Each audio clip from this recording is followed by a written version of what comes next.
Dann darf ich Sie alle recht herzlich begrüßen zu unserer ersten sorbischen Debatte in das Tagwerk hier in Bautzen. Bevor ich darüber spreche, worüber wir uns thematisch beschäftigen wollen, bitte ich Herrn Dr. Roland Löffler auf die Bühne. Er ist Direktor der Sächsischen Zentrale für politische Bildung in Sachsen und wird die Veranstaltung offiziell eröffnen. Wow, Willkommen. das ist ja richtig toll, dass hier das ganze Haus voll ist, hier im Tagwerk in Bautzen. Ich begrüße Sie alle sehr herzlich im Namen der Sächsischen Es ist Landeszentrale toll, für dass das politische ganze Bildung, Haus der Sächsischen Zeitung, der Stiftung für das sorbische Volk und das sorbische Institut. Wir freuen uns sehr, dass wir in das dritte Jahr der Serbska Debatte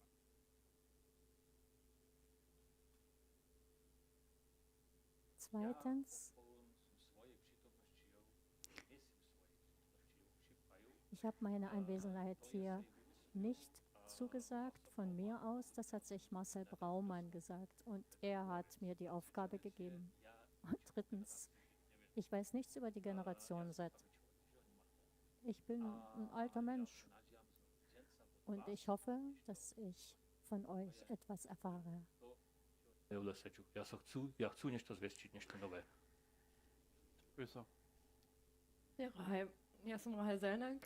Ja, ich bin Rahel Selnak. Ich vertrete hier heute das Kollektiv Vakuum. Das ist ein künstlerisch-feministisches Kollektiv. Thematisch bewege ich mich in den Bereichen Feminismus und was queere Themen sind, vor allen Dingen im sorbischen Raum. Ja, und wer bist du? Ich bin Maximilian Gruber. Ich arbeite gemeinsam mit Lukas in der Redaktion Sapske Novine, die auch verantwortlich ist für die heutige Veranstaltung, mitverantwortlich. Ich möchte mit einem interessanten Fakt beginnen und habe mir angeschaut, wer hier sitzt. Der Maximilian mit X, ein Lukas mit einem Strich auf dem A und Rahel, die Selnak heißt und nicht Selnaket, so wie das im sorbischen Art und Weise ist. In diesen kleinen Dingen kann man schon erkennen, die Zeiten ändern sich. Den Maximilian mit X gibt es im sorbischen Alphabet nicht. Ist das eine ganz besondere Entscheidung gewesen, dass du dich so entschieden hast? Ja, das war es. Wir haben im Sorbischen die Form Etz für die nicht verheiratete und Oa für die verheiratete Frau. Für mich ist das ein veralteter Blick auf eine Identität. Ich sehe mich mit dem Etz nicht vertreten und für mich spielt das keine Rolle. Eine unabhängige Frau in dieser Form gibt es dann nicht und deshalb ist es am nächsten, eine neutrale Form zu nutzen.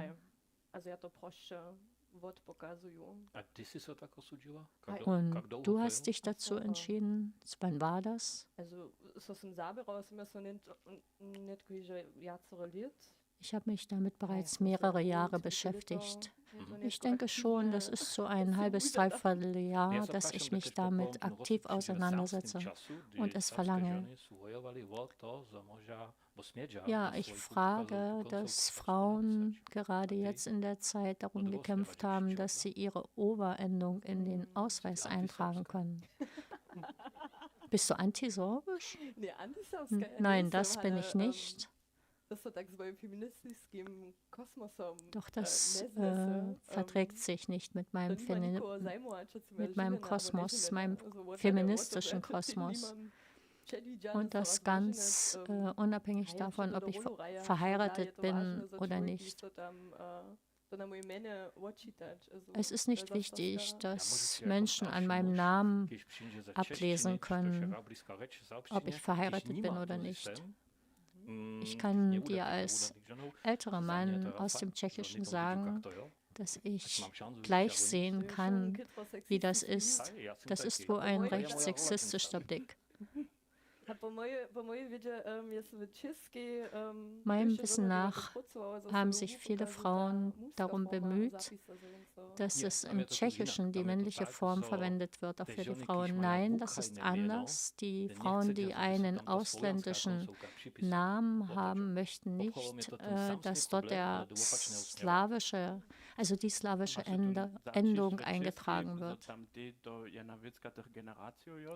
Denkst du, dass das in Tschechien eine Generationssache ist? Von meiner Generation nach unten bemühen sich die Frauen. Es hat etwas mit dem Umbruch im Jahr 89 zu tun.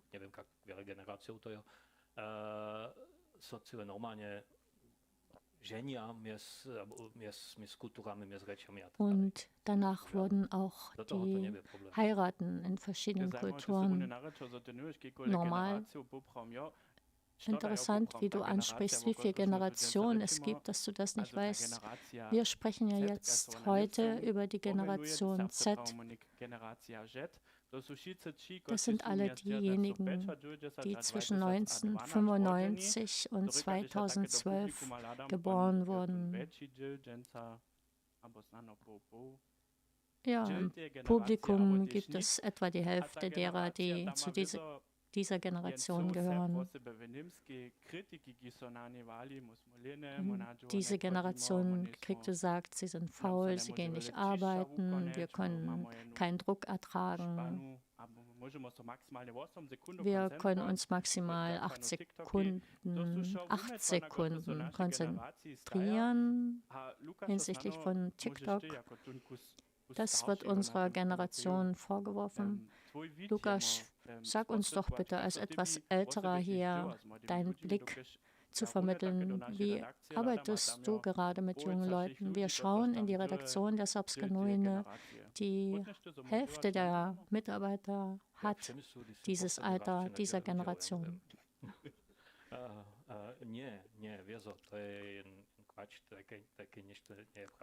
So etwas ist nicht richtig. Es bemühen sich alle, es arbeiten alle, das ist ganz normal. Ich kann nichts über die junge Generation sagen. Ich weiß zu wenig darüber. Ich habe für Jan als Erzieher gewirkt. Das ist 15 Jahre vorbei.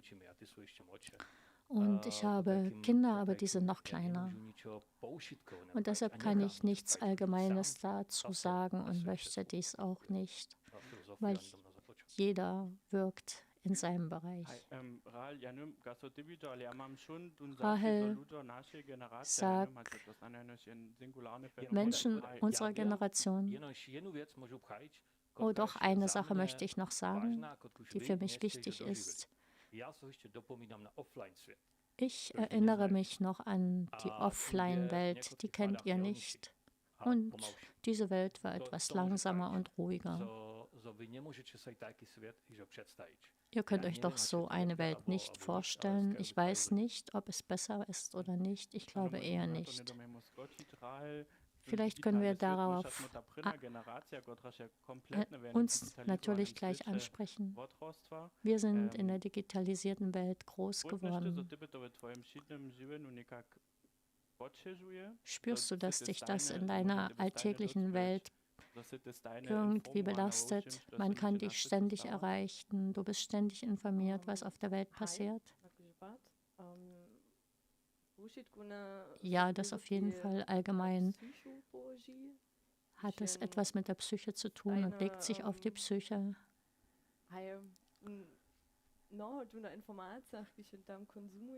Wenn man Informationen ständig konsumiert, und das spüre ich persönlich und das reflektieren auch andere in meinem Alter. Natürlich diese Erreichbarkeit. Man kann das Handy wegstecken, ausmachen.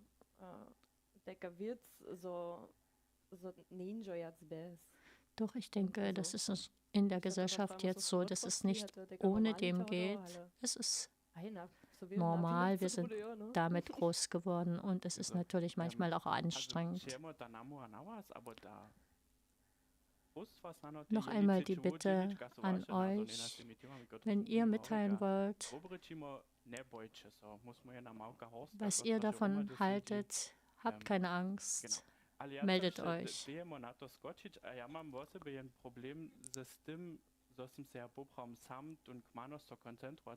Ich habe ein Problem, dass ich mich nicht mehr so konzentrieren kann. Jetzt in der Fastenzeit beschäftige ich mich nicht mit sozialen Netzwerken.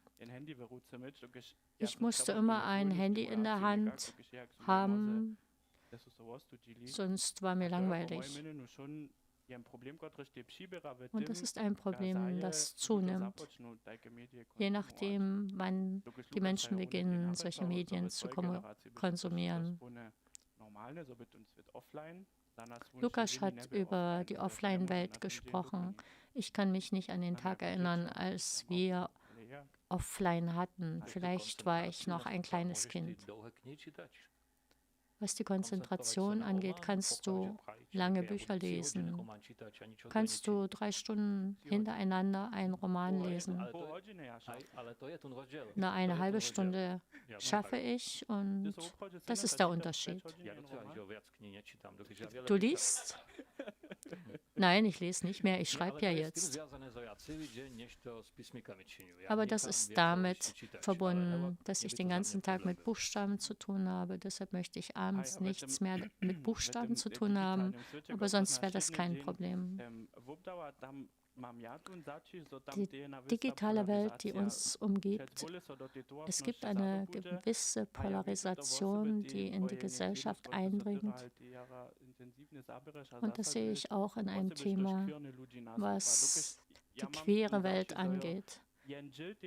Ich habe den Eindruck, dass ein Teil der Gesellschaft sehr progressiv ist und setzt sich zum Guten dieser Sache ein. Wir haben aber auch andere Online-Trends, dass es Frauen gibt, die im traditionellen Bereich wieder leben wollen. Es gibt auch unter jungen Männern einen Trend zum traditionellen Muster von Rollen. Rahel, ist das eine Wirkung der Online-Welt oder eine gesellschaftliche Angelegenheit?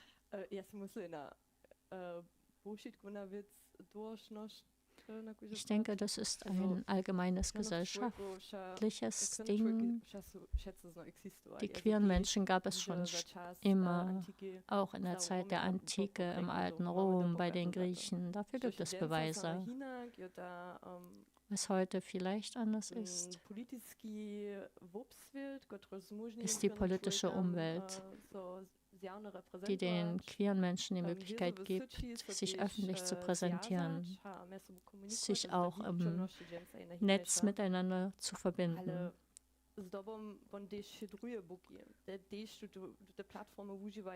Dann gibt es natürlich auch die anderen Seiten, die ihre Plattform nutzen, um sich zu präsentieren.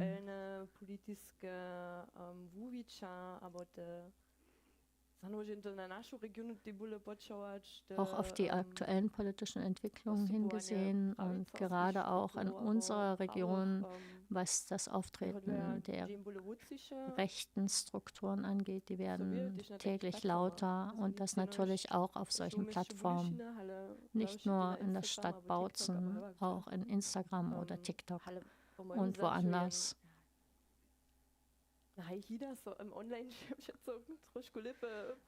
Ja, Hass kann man online leichter verbreiten und die erhalten mehr Klicks als vielleicht andere Beiträge. Das ist bekannt. Ich habe den Eindruck, der Zenit der Entwicklung, was besonders den Hass gegen Queere angeht, etwas überschritten ist. Dann nehme ich das lokale Beispiel des Bautzener CSD. Die Zahl derer, die dagegen waren, ist massiv gefallen und die dafür waren, ist massiv gestiegen. Das ist für mich ein interessanter Fakt, den ich selbst festgestellt habe. Ich selbst wohne nicht mehr in der Lausitz. Jedoch auch andere aus anderen Regionen spiegeln das so. Meinst du, dass die Zahl der Queeren zugenommen hat oder die Interesse, sich für die queeren Rechte einzusetzen oder für alle Menschen? Ich denke schon, aber auch Leute, die dagegen waren und eine Kampagne gefahren haben, haben mitbekommen, dass sie mit ihrer Existenz nicht erreichen können, dass sie gegen unsere Rechte, die wir auf der Straße auch vertreten, etwas tun können.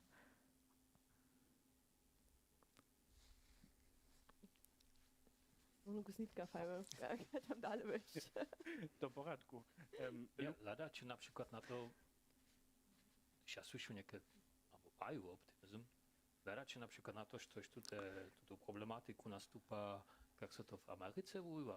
Ja, schauen wir auf die Problematik, was das in Amerika passiert. Das ist nicht so optimistisch und was dort ist, kommt nach Europa und es wird noch ein Weilchen so sein. Müssen wir uns fürchten? Ja, ich weiß nicht, ich frage mich. Interessant, in Tschechien gab es in den 90er Jahren einen großen Kampf darum, die Frage des G zu diskutieren. Heute ist das normal und geregelt, aber die Queer-Problematik ist neu und um die wird sehr gekämpft und überall, nicht nur in Deutschland, nicht nur in Tschechien, überall.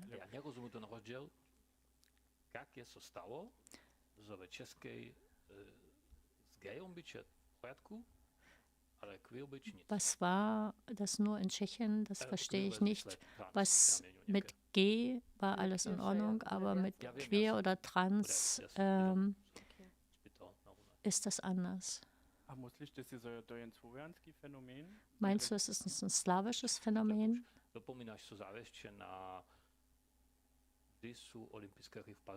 Du erinnerst dich bestimmt an die Olympiade in Paris, an den Beginn der Feierlichkeiten und daran, wie die Welt reagiert hat, dass es etwas trans ist gegen das normale Leben. Und die Leute haben darauf vergessen, dass es ums Christentum ging. Und das war keine slawische Sache, das war überall so.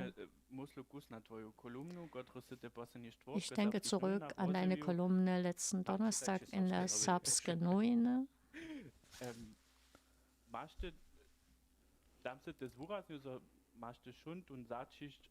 Du hast ausgerückt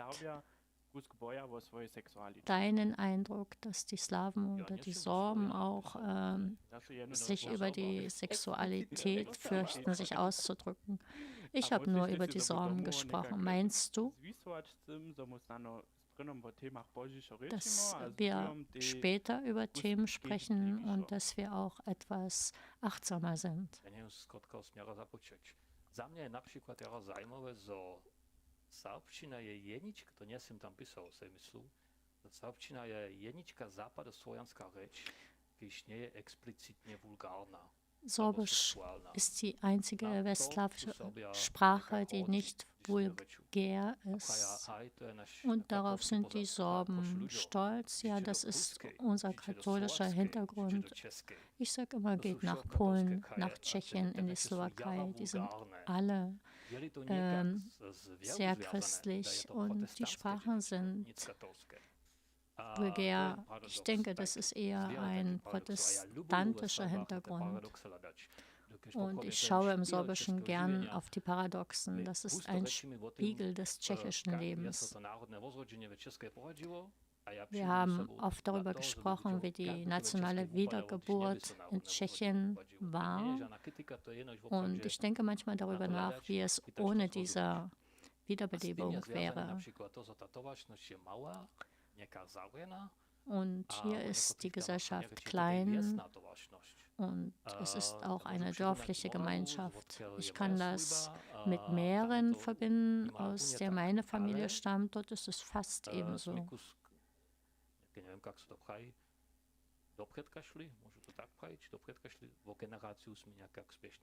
Doch ich denke, wir sind etwa eine Generation schneller als ihr es seid. Also, to kitko zajímavé, musíme však když v studiu wir haben im Rahmen des Studiums der Sorabistik uns Texte angeschaut, auch historische Texte, ob Lieder oder Gedichte. Viele Volkslieder sind doch recht vulgär und das Thema ist doch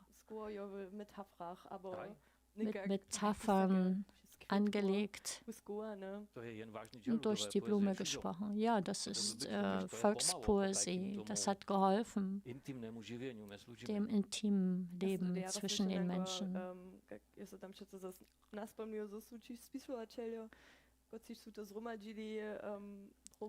Lustig war, das zu erfahren damals, dass die Menschen, die das gesammelt haben, dass die Schwierigkeiten hatten, das zusammenzutragen, weil die Menschen sich geschämt hatten, das zu singen oder zu erzählen. Vielleicht ist dadurch viel verloren gegangen. In deinem Artikel hast du auch beschrieben, dass die Sprache fehlt in diesem Bereich.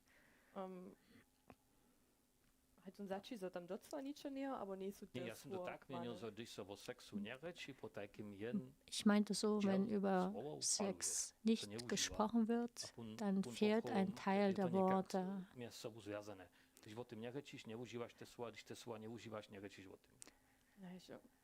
Wenn man die Worte nicht verwendet, spricht man nicht darüber. Es muss jemand damit beginnen.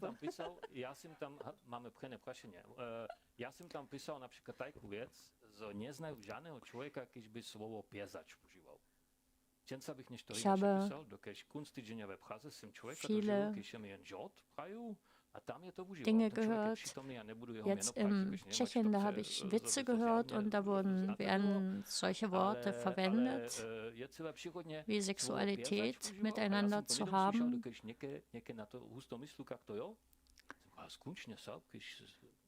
Und dann habe ich gedacht, es gibt jemanden auch unter den Sorben, der das verwendet.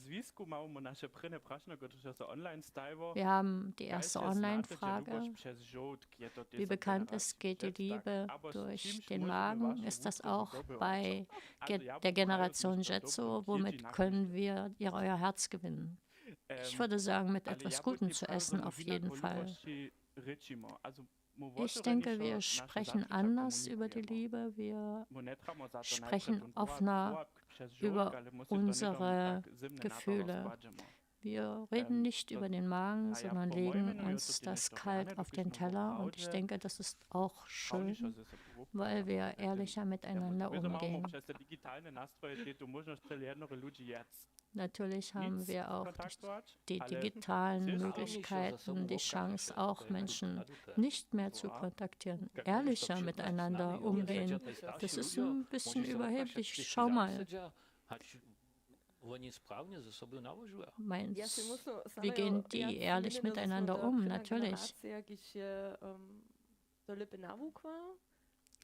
Ich denke, wir sind die erste Generation, die das besser gelernt hat, vielleicht auch über soziale Medien miteinander zu kommunizieren. Das ist etwas, wenn ich mit meinen Eltern oder Großeltern spreche, die wissen zum Teil gar nicht, wie explizite Gefühle heißen, was sie fühlen.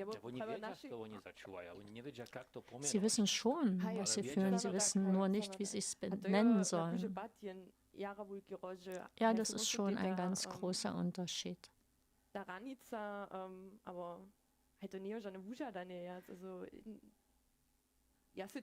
Ich denke, es ist keine Herausforderung mehr. Ich finde es gut, dass wir in der jungen Generation sehr direkt miteinander sprechen können, dass wir auch verbal intim miteinander kommunizieren können, ob auf einer allgemein emotionalen oder freundschaftlicher Basis sprechen können. Das ist ein Gewinn für die Generation. Da können sich vielleicht andere Generationen noch etwas abschauen. Wenn ihr so offen seid, fragen wir uns doch mal, wie wird die nächste Generation? Ich denke, eine Steigerung. Es fehlt schon noch ein sexuelles Vokabular. Das wird nicht verwendet. Das ist zum Teil diskriminierend, nicht gegenwärtig. Verzeih. Du meinst das sorbische Vokabular? Ich kenne den. Von Hinz Richter. Das hat sich aber verändert, das Thema. Das ist normal. Es wird jedoch auch nicht verwendet und es ist, was davor liegt, etwas veraltet. Und es werden keine neuen Worte eingebunden.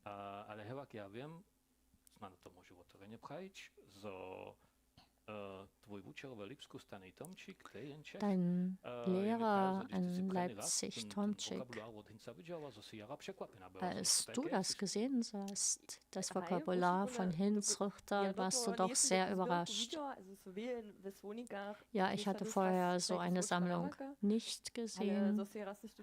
Sicherlich in den Wörterbüchern findet man so etwas, dass aber sich jemand damit beschäftigt hat und das gesammelt hat. Das ist schon ungewöhnlich für mich gewesen. Hallo, ihr jungen Leute, kennt ihr dieses Wörterbuch? Ja, die Hälfte, ja, die andere Hälfte nicht. Na, dann können wir euch dann eine gemeinsame Mail schicken.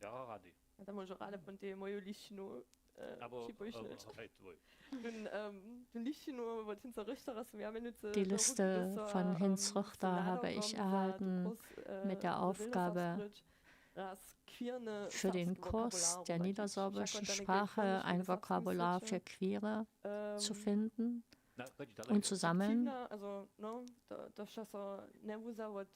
Die queere Welt ist jetzt auch im sorbischen Siedlungsgebiet und da haben wir das Vokabular gesammelt und haben entsprechende Übersetzungen gesucht. Wenn man sich in der eigenen Sprache nicht über die eigene Identität sprechen kann, ist das ein Problem. Die Generation Z lebt im Paradox mit offener Kommunikation und den sogenannten Situationships. Vielleicht sollten wir den Begriff für die ältere Generation erläutern. Die Situationship ist ein Bezug zu einem Menschen, der emotional sein kann oder auch körperlich, der aber nicht festgebunden ist, der nach dem Bedarf aktiviert oder deaktiviert wird. Er hat auch nicht den Status einer Partnerschaft, hat nicht alle guten Seiten und die guten Dinge, die sucht man sich heraus und die nicht so guten, die lässt man zur Seite stellen. Jetzt haben wir den Begriff erläutert. Ich denke, die Aussage passt ganz gut. Wir wissen gut zur Kommunikation, was wir gerade brauchen und was wir gerne möchten. Und auf der anderen Seite fürchten wir uns in die tiefere Beziehung zu Menschen gehen, wo man auch über Konflikte sprechen muss und die auch lösen muss. Ich denke, unsere Generation fürchtet sich vor Konflikten und drückt sich auch davor. Das ist so mein Eindruck. Ich möchte das nicht auf alle in der Generation beziehen.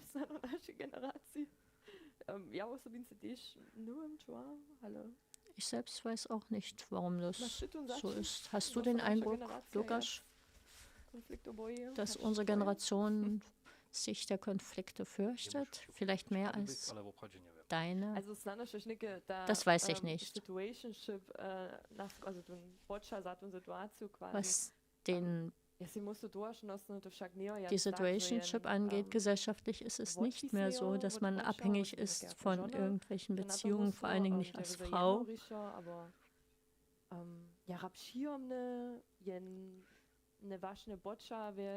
Es ist natürlich angenehm, eine Beziehung zu führen ohne Verantwortung für Konsequenzen, ohne Verantwortung für eine andere Person oder auch für die persönliche Handlung. Das ist ein Luxus, den wir uns als Gesellschaft vielleicht erkämpft haben. Und solch eine auf die kann natürlich so eine Situationship kann fein sein. In welcher Form jedoch, jede Beziehung ist Arbeit, eine zwischenmenschliche Arbeit. Man hat natürlich auch Freunde, die man nur ab und an sieht, andere wieder jeden Tag und da wird sehr viel Energie investiert.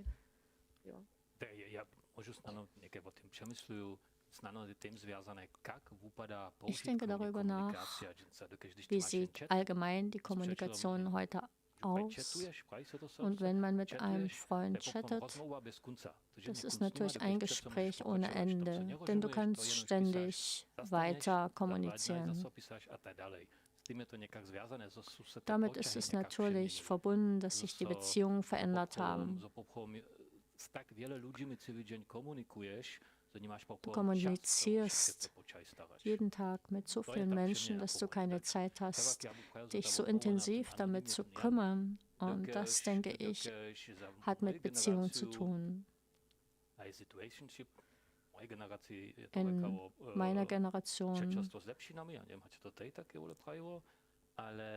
gab es dafür auch einen Begriff. Und damals waren das auch vor allen Dingen Männer, heute machen das auch Frauen. Die Kritik war ja anders, die sozialen Konsequenzen. Der Mann war immer freier und die Frau hat sich um die Familie und die Kinder gekümmert. Ich denke, das ist auch in der heutigen Zeit noch nicht ganz verloren, dieses unfaire System, dass einer Person mehr Verantwortung für Gemeinsames, wie viele Kinder gegeben wird. Schließlich haben beide sich dafür entschieden, beide sind Eltern und haben Verantwortung. Das ist vielleicht ein Bezug zu der nächsten Frage.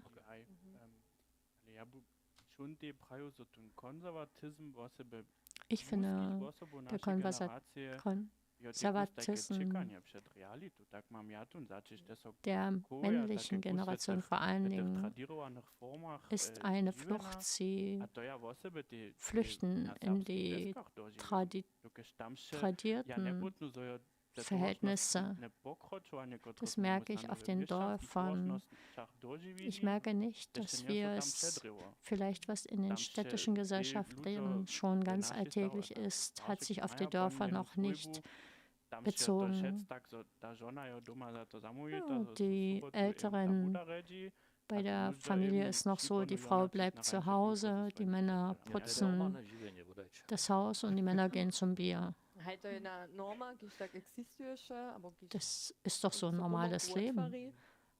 Das ist eine Norm, die derzeit abgebaut wird. Die ist diskriminierend und unfair. Warum? Männer wollen mitsprechen und einander sprechen. Die Männer wollen miteinander sprechen und die Frauen auch. Und die Männer finden diesen Raum in der Gaststätte. Ist natürlich für die Männer sehr schön hier. Die Kinder werden versorgt, die Termine werden organisiert. Das hat Jahrhunderte gedauert und das hat funktioniert. Warum wollte das jetzt ändern? Sag's mir, warum.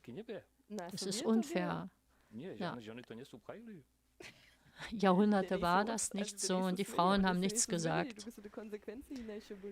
Ja, die Konsequenzen waren andere und es war nicht der Mut da, das zu sagen. Und diese Konsequenzen sind heute noch da. Femizide sind solche Konsequenzen, die schlimmsten.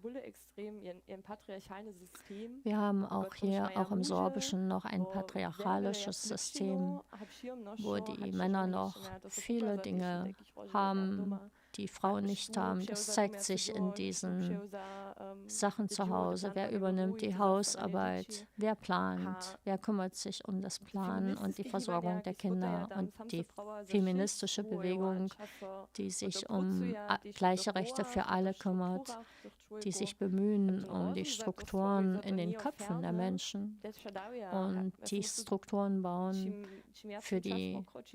dafür, dass das Unfaire abgelehnt wird. Und da gibt es immer mehr Frauen, die das nicht mehr akzeptieren, dass sie nicht denselben Stand haben wie die Männer.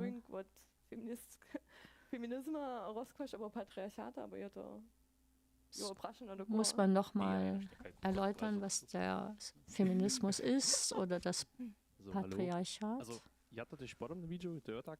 Ich sehe das ähnlich. Wir müssen nur daran denken, Großfamilie X, es gibt was zu essen, alles gut. Alle Frauen gehen mit in die Küche und die Männer bleiben da einfach sitzen. Das ist normal. Das ist in der sorbischen Welt noch die Norm. Die wird durch die Generation Z jetzt ein bisschen gebrochen. Ich habe das auch manchmal genutzt. Wer will das schon machen, die Küche auszuräumen? Ich will lieber weiterquatschen. Das ist natürlich unfair. Und nochmal zurück zum Zweiten. Maximilian, ich stimme dir zu. Es ist eine Flucht aus der Realität. Als Mann möchte man sich in der Gesellschaft schon mit gewissen Aufgaben reflektieren oder auch nicht. Und das angebunden an die Frage der Digitalisierung, der ganze Kampf, was um den Internetkampf läuft, ist erst seit dem Jahr 2016 so richtig groß. Und da haben wir mitbekommen, es gibt viele Männer, dass sie sich reflektieren sollen. Und der Konservatismus ist so etwas wie eine Trotzreaktion. Ich muss mich nicht damit auseinandersetzen. Ich bleibe in einer Welt, die ich kenne, dass meine Frau in die Küche geht und ich bleibe sitzen und trinke mein Bier. Und das auch zwischen Konservativen in den sorbischen Dörfern. Sieht es im deutschen Bereich genauso aus? Ja, das ist in der ganzen Gesellschaft so, auch in der westlichen. Das ist das dörfliche Leben.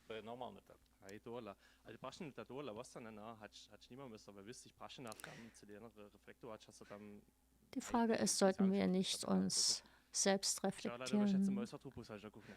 Und warum soll ich immer meine Schwester in die Küche schicken? Ich kann doch auch da selber hingehen. Auf der anderen Seite, es hat sich sehr verändert. Wer kocht zu Hause? Bereits in meiner Generation ist es so, dass oft die Männer zu Hause kochen, nicht die Frauen. Das ist schon eine Änderung. Dort soll es aber nicht enden. Ich koche zum Beispiel zu Hause, weil dann kann ich auswählen, was ich esse. Alle diese Beispiele, was die Hausarbeit angeht. Das ist wirklich Arbeit. Und wer mehr Privilegien hat, dann ist das nicht fair.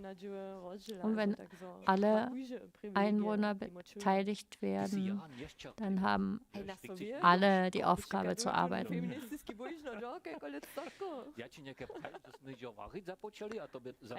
Also wir haben schon zu kochen begonnen, das reicht dir nicht. Und kommst nach Hause und hast ein warmes Armbrot. Das gab es vorher nicht. Naja, für die Frau gab es das vorher schon gar nicht.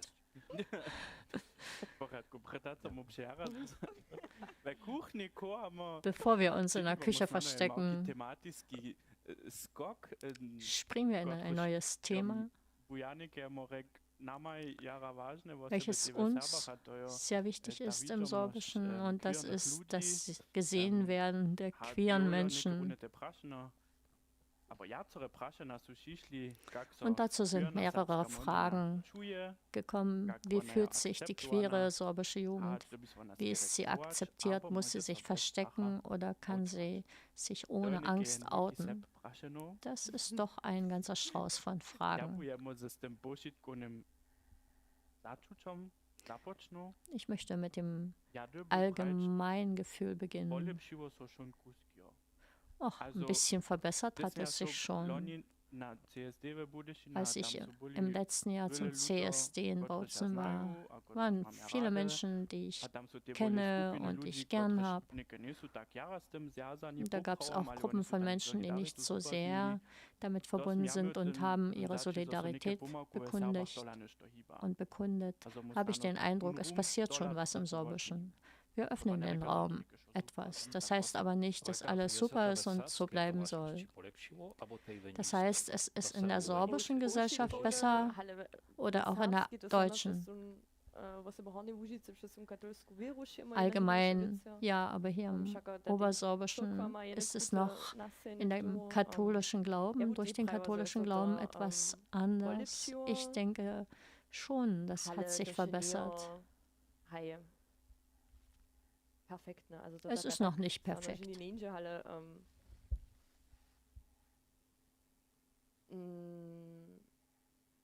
Also ja mam ich habe einen recht großen queeren Freundeskreis, unterdessen auch im Sorbischen, und ich bin sehr überrascht, wie viele Sorben dies sind und dass sie es gar nicht so kommunizieren, wie ich es in den deutschen Kreisen kenne und vor allen Dingen nicht in den dörflichen Bereichen, ob Dorffeste, Jugendclub. Sie wissen schon, dass es Menschen, die Kritik üben, selbst bis zum Hass äußern. Der Kreis ist groß, weit größer auf dem Land als in der Stadt, in der man anonymer lebt und ohne Angst, sich zu outen. Das denke ich nicht. Man hat eher darüber nachzudenken, ob lange Freundschaften dadurch kaputt gehen, ob man kritisiert wird, dass das nur noch im Mittelpunkt steht, dass es so eine große Sache ist. Welche Erfahrungen hast du?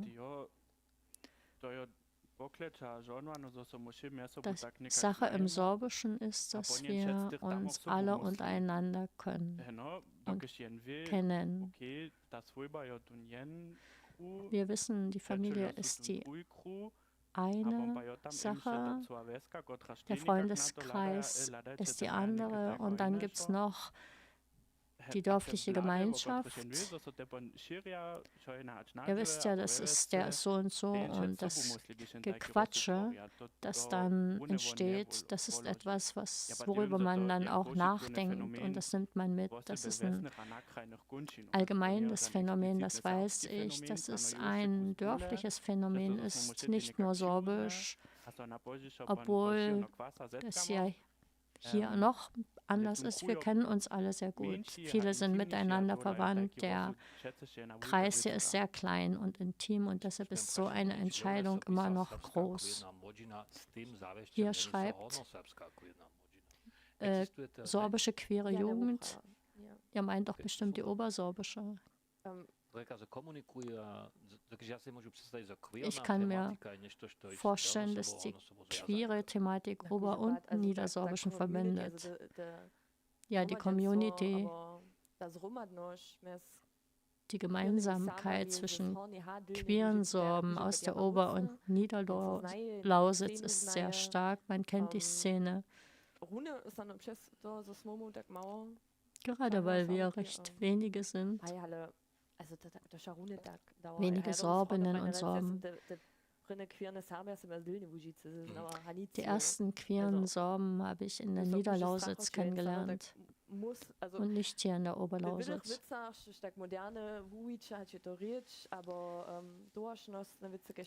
In vielen Dingen, was das Moderne angeht, die Entwicklung, zum Beispiel in der Sprache, kann ich sagen, dass uns die Niederlausitz, was das Queere angeht, etliche Schritte voraus ist. Ich denke und würde sagen, in der queeren Thematik hat die Niederlausitz in die Oberlausitz ausgestrahlt. Ich denke, in der Niederlausitz wurde der Grundstein gelegt, auf den wir jetzt in der Oberlausitz bauen, vor allen Dingen auch über das Kollektiv Vakuum. Dort sind ja Menschen involviert aus der Ober- und Niederlausitz. Und das Kollektiv Vakuum ist sehr stark in der Niederlausitz verankert. Als ich es kennengelernt habe, habe ich gedacht, das sind Leute, die Subkultur machen, die queer sind. Wir haben nicht ohne Grund unsere queere Vogelhochzeit in der Oberlausitz gefeiert. In der Bautzen. Wir hätten gerne eine queere Party, sorbische Party, auf der man sich kennenlernen kann, feiern kann.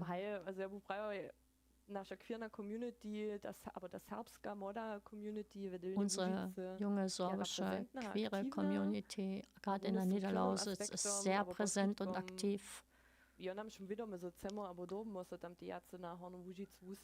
Und gerade deshalb ist uns klar, dass wir uns mehr auf die Oberlausitz ausrichten.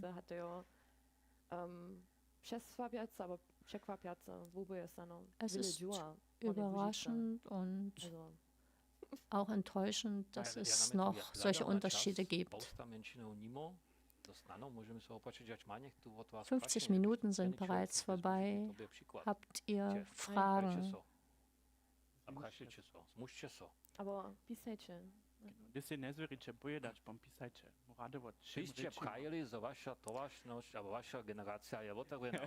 Wir haben gesagt, eure Generation ist offen, also jeder kann doch ganz offen Fragen stellen und braucht nicht schreiben. Man kann hier fragen.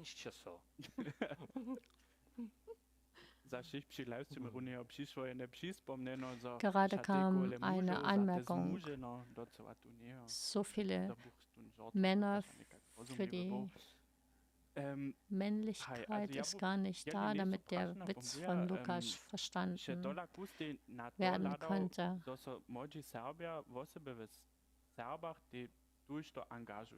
Also, ja, dobu prajč, tun čekot, wat jene generacije do druge, der Übergang von einer Generation in die andere ist im Sorbischen recht gut gelaufen. Wir haben jetzt die Aktiven aus der jüngeren Generation. Da geht es nicht darum, wer an welcher sorbischen Institution auf welchem Platz sitzt. Die Alten gehen ja nun Stück für Stück in den Ruhestand. Es geht auch viel darum, was passiert in der Freizeit. Ich denke, wir haben eine starke Basis im Sorbischen. Immer noch. In anderen Gegenden sehe ich das nicht so. Dort sehe ich die dorflichen Gemeinschaften und Gesellschaften insgesamt und Vereine, die alt werden. Ich denke, das ist etwas, was unsere Generation Jet aus den vorherigen Generationen vermittelt wurde. Ich hatte unlängst ein Gespräch darüber mit einer deutschen jungen Frau. Ihr Sorben, ihr könnt so viel, du arbeitest, du studierst, du bist noch in Vereinen. Ich denke, das zeigen die dörflichen Strukturen, die Vereine noch, dass es funktioniert. Was mir besonders gefällt, hat man verstanden.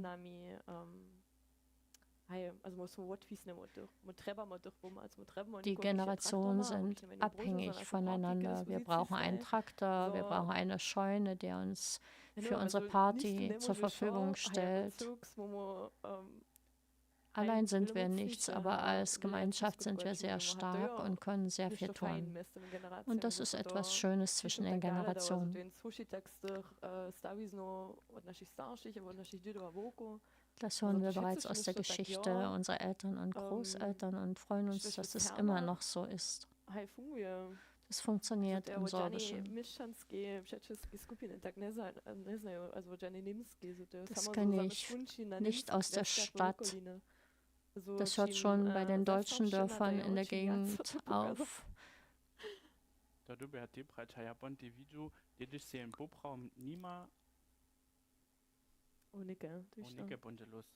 Oh, jetzt gibt es wohl Fragen. 5 Fragen vor Ende.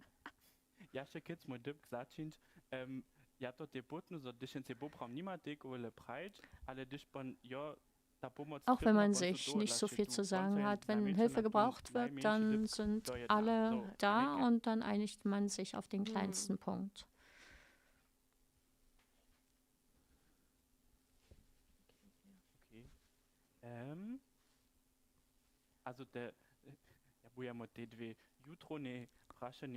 Ich würde die beiden Osteraussagen zusammennehmen.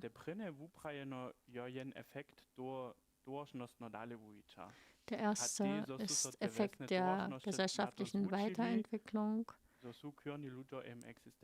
Die Menschen haben festgestellt, queere Menschen sind da und die kommunizieren und wollen auch Osterreiter sein, auch wenn sie einen Partner als Mann haben. Und ich verstehe auch jede Frau, die verlangen die Gleichberechtigung, dass sie auch Ostern auf dem Pferd sitzen wollen.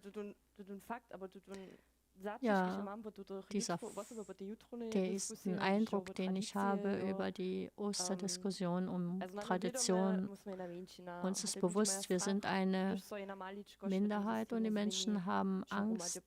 Wenn etwas im System verändert wird, fällt alles zusammen. Und deshalb sollen Traditionen erhalten werden, gepflegt werden. Das ist der Eindruck, den ich aus der Diskussion habe. Ich habe auch ganz klar gehört, die Männer, das ist ihre Tradition. Das ist ein Glaubensbekenntnis. Da haben die Frauen nichts zu suchen. Ich denke aber, da sitzen auch sehr viele auf dem Pferd, weil es ein Ausdruck sorbischer Identität ist. Und wenn es um ein Glaubensbekenntnis ist, dann ist das wohl für alle wichtig. Wo spielt dann bitte die Sexualität eine Rolle? Weshalb nur Männer?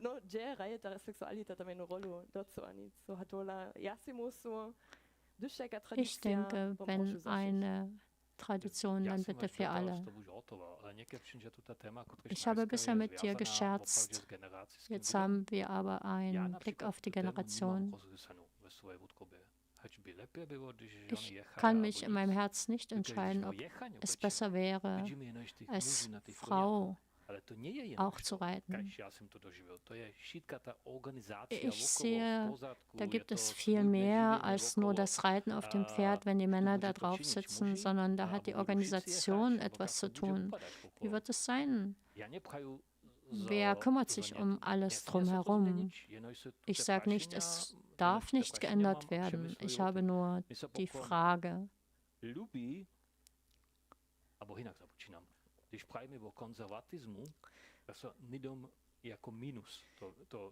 Wenn der Begriff Konservatismus verwendet wird, wird das immer als Minus genommen, liberal als Plus. So wirkt Politik aber nicht. Konservatismus ist etwas anderes als etwas Altes. Wir haben es nur so gelernt und mir gefällt,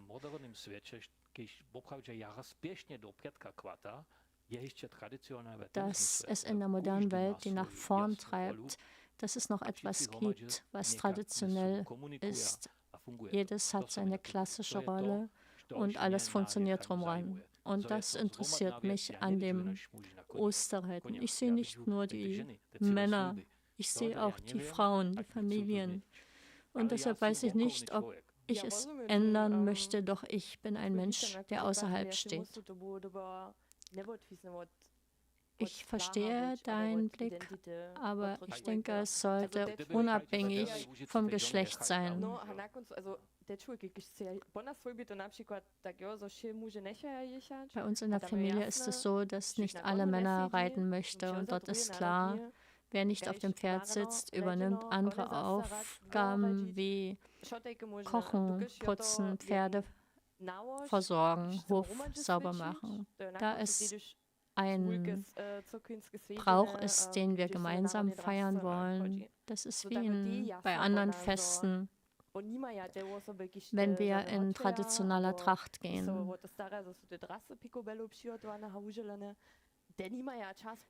Dann können natürlich die Frauen, die andere ankleiden und sich um die Trachten kümmern, die können natürlich nicht putzen. Und dann ist auch klar, das können die Männer nicht. Und deshalb denke ich, das ist der Aspekt der Gemeinsamkeit, der gemeinsamen Tradition. Man feiert miteinander und wer am Ende im Fokus steht, ist nicht wichtig. Ich schlage noch vor, wichtig am Ausreiten ist auch die Pflicht.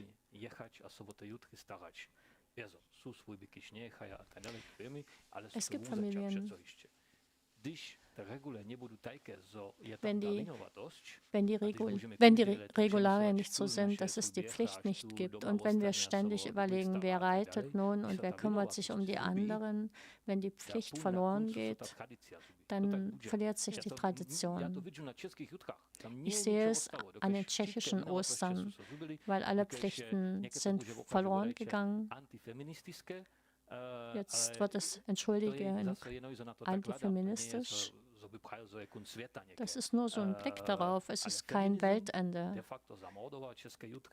Doch der Feminismus hat die tschechischen Ostern beendet. Und heute gibt es in Tschechien nur 3 freie Tage. Alles Weitere ist verloren gegangen. Bei uns zu Hause ist es so. Wir sind 3 Jungen zu Hause. Unsere Mutter hat im nächsten Jahr 4 Osterreiter zu Hause. Und das schafft die Mutter nicht alleine. Bei uns müssen alle mithelfen. Und ich spüre, dass bei uns der Fokus des Brauches etwas verschoben ist. Als mein Vater allein ritt, haben sich alle darum gekümmert, dass er reiten kann, und jetzt sind wir mehrere, die da hinausreiten. Am Ende sind es dann immer 5, damit 4 rausreiten, so ist es heute. Damals ritt nur einer. Es heißt, die Aufgaben müssen effizient verteilt werden. Ich sehe es ja nur von außen. Die Angst, dass etwas verloren geht durch Veränderungen, ist so im Sorbischen und sicherlich auch außerhalb des Sorbischen. Ich bin aber dort ganz bei Maximilian. Es ist vielleicht, was Jonas sagte, die Reflexion der eigenen Privilegien. Bei uns ist es eskaliert. Wir kümmern uns, damit du schön auf dem Pferd sitzen kannst. Wir haben unsere Tücher, unsere Putztücher hingeworfen und haben uns gesagt, kümmert euch. Unsere Männer waren ein bisschen später dran und dann hat es Klick gemacht. Als die Männer nach Hause kamen, dann abends war dann vieles klar. Und seit dieser Zeit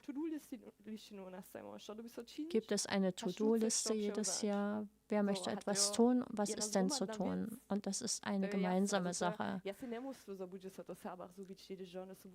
Ich denke, es wird im Sorbischen nicht verloren gehen, wenn Frauen mitreiten. Ich denke, das dauert 50 Jahre. Das dauert lange.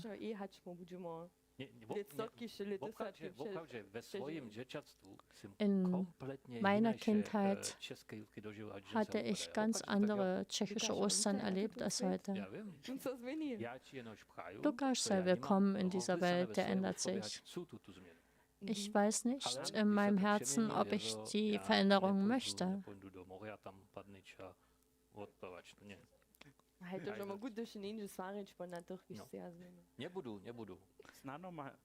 ja viem, že vaša generácia zubia na vodeč.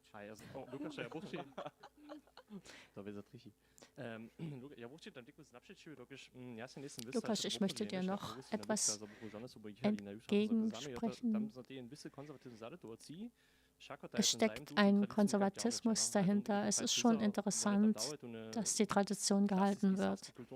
Es gibt dieses klassische Dreieck, Sprache, Kultur und Glaube.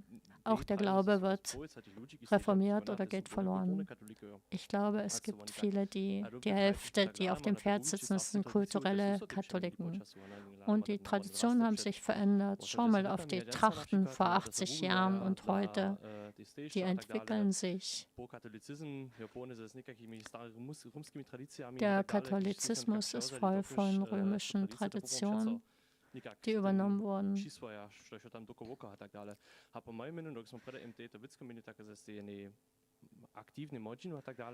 Wir hatten erst das Gespräch zur aktiven Jugend und deshalb muss man auch erlauben, dass diese aktive Jugend Dinge übernimmt und in eine neue Generation überträgt. Das sieht man auch in den Jugendclubs.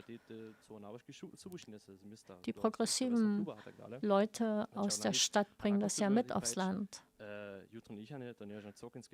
Osterreiten ist kein kirchliches Dogma, das ist eine sorbische Tradition, das ist unsere Pflicht, dies weiterzutragen. Und meiner Meinung nach ist total okay, wenn Frauen mitreiten. Und ich kenne auch viele Männer, die gar keine Lust haben, sich auf das Pferdchen zu quälen. Es gibt auch viele, die gar nicht reiten können. Und das ist Fakt.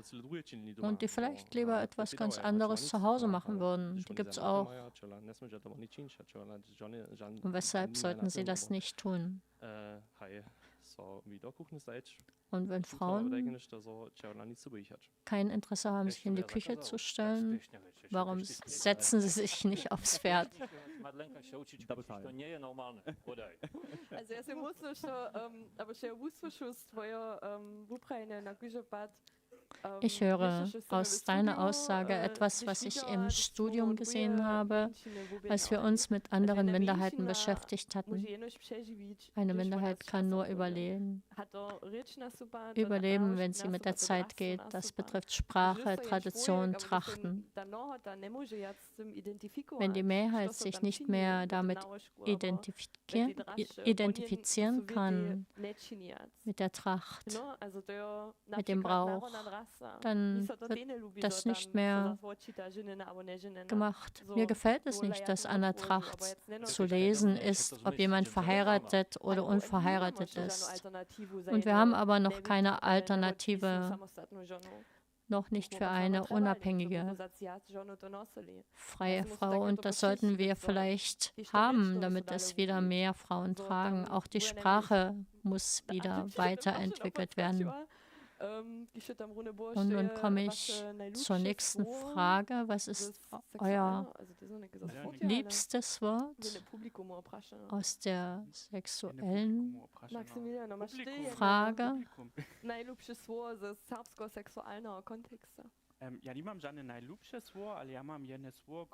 Ich habe kein Lieblingswort, aber ich mag es. Eines mag ich gar nicht. Und darauf muss ich reagieren. Im Tschechischen gibt es kleine Begriffe verwendet, wenn es um Tiere geht. Ich sehe es nicht als sexistisch, den Begriff Vögeln. Lukas, hast du einen Begriff, den du nicht magst? Nein, das habe ich nicht.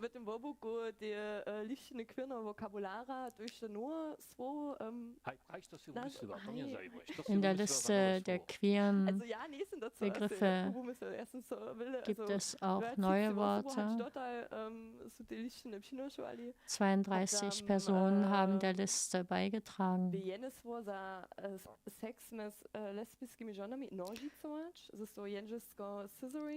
Da gibt es einen Begriff, Scissoring aus dem Englischen, der verwendet wird. Nožicovač.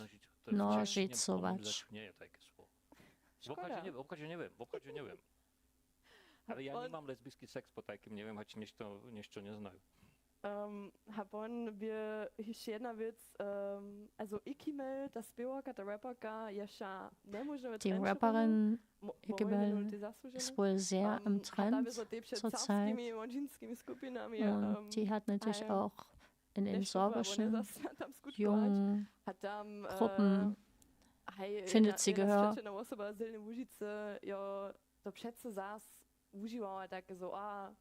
Diese Person hat Fotze serviert. So, also wir, okay, has Herbste, aber unser Bordenator du so Pizdovasch. Und dann kam einige Tage später dieser Begriff. Schön, nicht der Dorno, schön, nicht der für etwas, das man gut gemacht hat. Pisa za Forza. Das hat sich etabliert. Das wurde unter Instagram-Beiträgen geschrieben. Ihr könnt über den Online-Tool eure liebsten sorbischen Worte aus dem Kontext eingeben.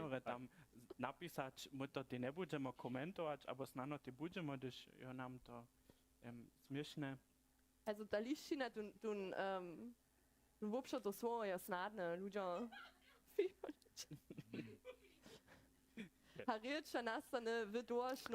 Sprache entsteht in der Gesellschaft.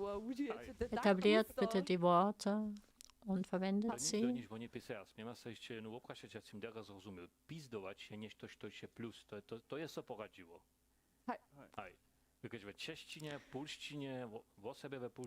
Im Tschechischen, im Polnischen und im Slowakischen wird das Wort verwendet, Pizdac, den man nicht verwenden möchte.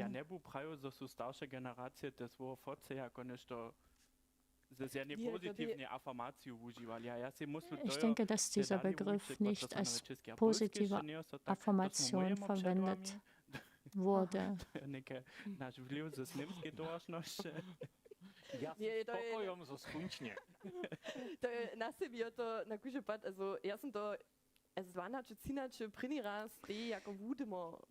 Ich habe das als 12-, 13-Jährige als schlechtes Wort gehört. Und es ist ein feministischer Akt, dass man sich dieses Wort zurückgeholt hat.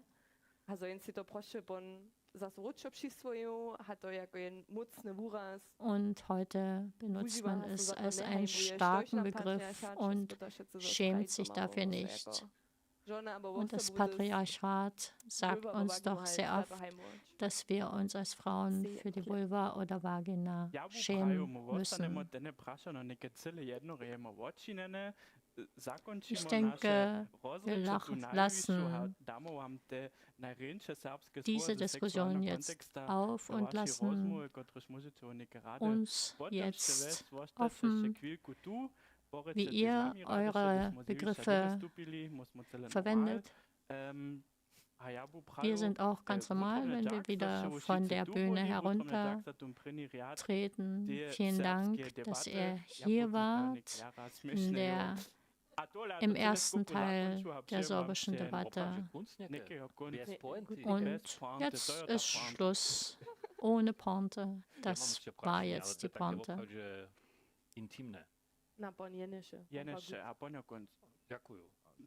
Ich habe doch noch eine Frage.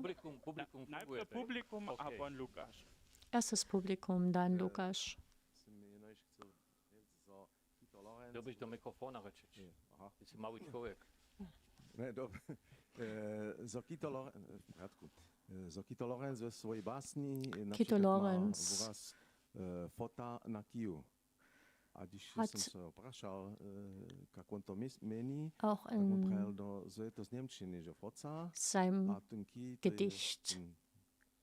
Ten napřečivník. Tak to je, že staré téma.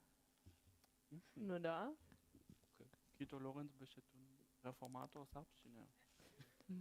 Als Reformator des sorbischen Kito Lorenz. So, Anik Lukáš, tvoje posledné celé. Já mám na tebe rád. Du brauchst nicht zu antworten, es ist eine Frage an dich.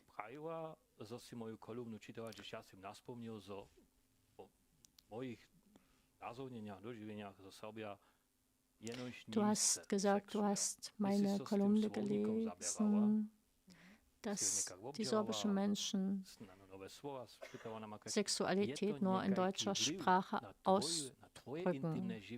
Hat das einen Einfluss auf dein Leben und auch die Beschäftigung mit dem Wörterbuch? Wie funktioniert das jetzt? Bevor ich die Liste in der Hand hatte, wurde es deutsch, auch im Kopf. Und die Liste habe ich in den Freundeskreis getragen. Und es wäre schon irgendwie cool, wenn wir uns bemühen, dass das Leben sorbisch ist, dass es auch im Bett sorbisch ist oder sorbisch wäre. No bi se na to zvučić, musimo to doti rozme na dvore, ti že razkrutka mi tu temu, sam pravi, najde, schon gospodine, also da podekim auch abtonte, ja, das ist das. Das ist schon anders im Sorbischen, so kommunizieren. Das ist manchmal auch so ein kleiner Abton, haben wir vorher im Gespräch auf dem Hof miteinander besprochen. Es gibt ja kein adäquates Vokabular, deshalb schaut, seid kreativ. Es wird besser. Es hat Sinn. Wir werden mit Sarah heute das Wörterbuch weiterleiten. Es gibt auch da noch Bücher aus der Sächsischen Landeszentrale für politische Bildung. Ich danke, dass ihr alle da wart und wir freuen uns auf die nächste sorbische Debatte, die sich mit der sorbischen Literatur beschäftigt. Das wird nächste Woche in Bautzen im Sorbenhaus sein. Das Sorbische Institut übernimmt bis dahin die inhaltlichen Themen. Bis bald.